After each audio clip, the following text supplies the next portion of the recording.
some suggestions. I'm hoping that might be accommodatable. This is so far the best orientation I can find for most of these parts. One thing I would like is to, you have these edges right here. If you can make these edges a 45-degree angle, you have them for printing this way, but I would rather print this a different way. If I print this way, then no support's required at all. Just put a beefy brim down here and you're good. But now, the bottoms of these three things here are hard overhangs. So if you can make them a 45-degree angle like you do the top surface here, then people who have printers that are capable of doing it, can elect to print this part this way and avoid the entirety of the support. Another suggestion would be to make these a skin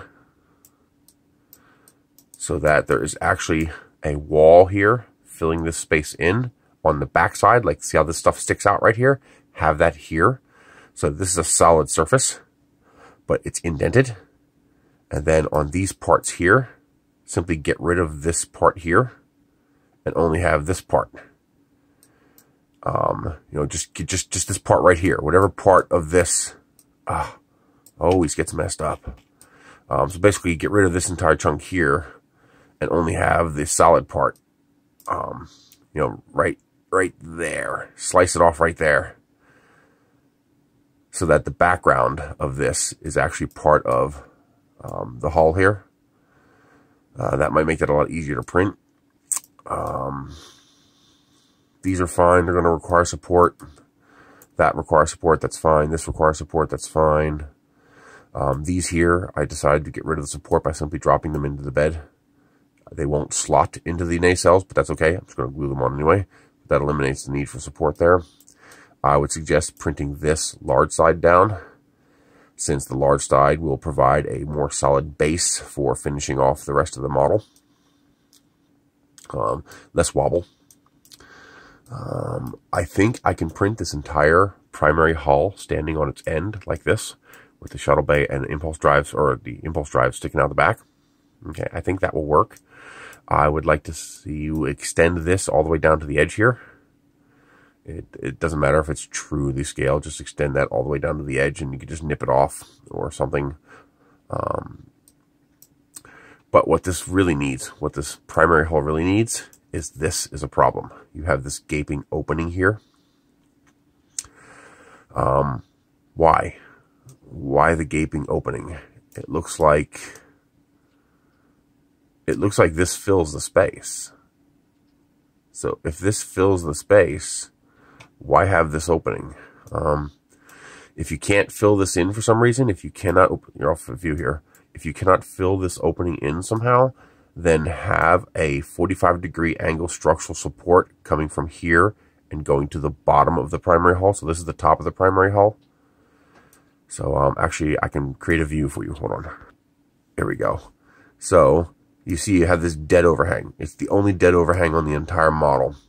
I might be able to get rid of that by healing the model and making this all infill, which I'd prefer not to do. But if you were to add a structural member right here and have that structural member come down at a 45-degree angle and touch this primary hull on the bottom here, the bottom of the primary hull, the saucer section, then it would begin to build this here and connect to here, allowing this to print without support.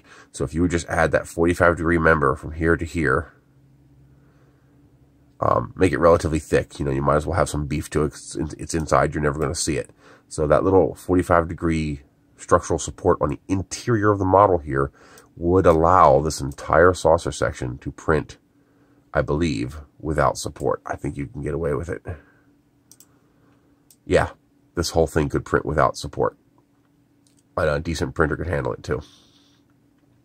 There's no extreme overhangs. These are all doable. I can handle those overhangs. I'm even tempted to put this thing into here. Somehow join this and this together as one piece. Matter of fact, you might be able to do that. Make a one-piece hull. So make this piece part of this piece. Looks like it should be there anyway. That would take care of a lot of that, I think. That'd be nice to be able to get rid of that. But otherwise, looks okay. These angles look okay. I think the printers will handle that just fine. Don't be afraid to go slightly off Canon if it won't be truly visible, if it means being able to get rid of overhangs. Yeah, I think that'll work. Oh, these are the tail cones for the nacelles. Okay. Yeah, that's the only things I have a problem with. If you can make those little changes, I think that would work. I think that would work really well. Yeah, everything else looks very printable. So I'm going to print a small one, and I'm also going to giant size one just for shiggles, because I can. And we shall go from there.